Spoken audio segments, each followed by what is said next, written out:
ఈరోజు మన మిద్దె తోటలో తేనెలు ఎలా తయారు చేయాలో చూద్దాం. ముందుగా మినపప్పును తీసుకున్నాం. మేమైతే పొట్టిపప్పు తీసుకున్నాం. మీరు గుండి పప్పు కూడా తీసుకోవచ్చు. అలానే కాస్త బియ్యం కూడా తీసుకున్నాము. 2 గ్లాసులు మినపప్పుకి ఒక హాఫ్ గ్లాసు చిన్న గ్లాసు బియ్యం తీసుకున్నాం. ఇవి రెండు కూడా తగినన్ని నీళ్లు పోసుకొని నానబెట్టుకొని పక్కన ఉంచుకోవాలి. ఒక 2 గంటల తర్వాత పప్పుని బాగా కడిగి బియ్యం కూడా కడిగి రెండు కలిపి రుబ్బు కోసం రెడీగా ఉంచుకుందాం. ఆ తర్వాత రుబ్బురాయిలో మేము రుబ్బుకున్నాం. మీరు మిక్సీలో కూడా రుబ్బుకోవచ్చు, లేదా మీ దగ్గర రుబ్బురాయి ఉంటే రుబ్బుకోండి. ఎందుకంటే రుబ్బురాయిలో రుబ్బింది చక్కగా టేస్ట్ బాగుంటుందని మేము రుబ్బుకున్నాం.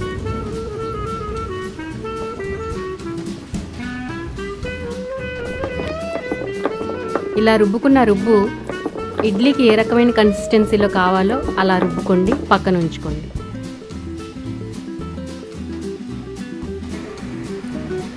ఈలోపు పొయ్యిని వెలిగించుకుందాం. పొయ్యి వెలిగినాక పెనం పెట్టుకొని అందులో నూనె పోసుకుందాం.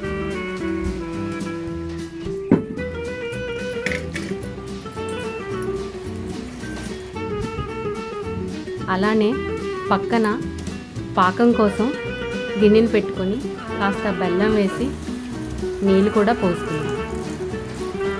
తర్వాత ముందుగా రుబ్బి ఉంచుకున్న రుబ్బులో కాస్త ఉప్పు కలిపి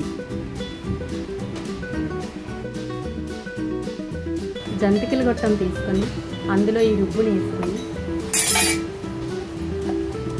డైరెక్ట్గానే పెనంలో జిలేబీలాగా వేసుకుందాం.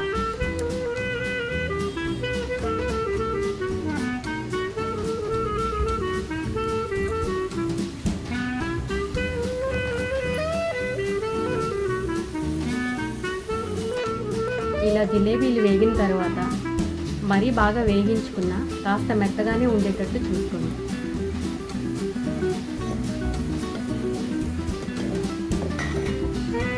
అవి తీసి వేరే గిన్నెలో పక్కన పెట్టుకుందాం. ఈలోపు పాకం కూడా బాగా వచ్చింది కాబట్టి ఈ జిలేబీలు పాకంలో ముంచి పక్కన ప్లేట్లోకి ట్రాన్స్ఫర్ చేసుకుందాం.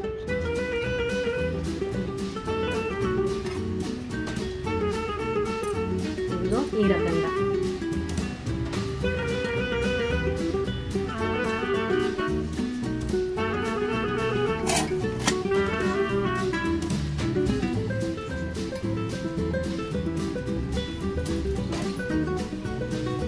ఇలా అన్నీ మనం వరుసగా పెట్టిన తర్వాత కాస్త తేనె తీసుకొని దానిపైన వేసుకుందాం.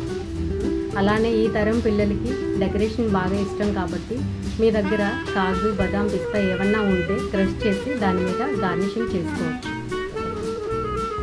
వీటినే మేము చిన్నప్పుడు జిలేబీలాగా తినేవాళ్ళం. మా చిన్నప్పుడు జిలేబీలు ఇవే. చూడండి ఎంత బాగున్నాయో.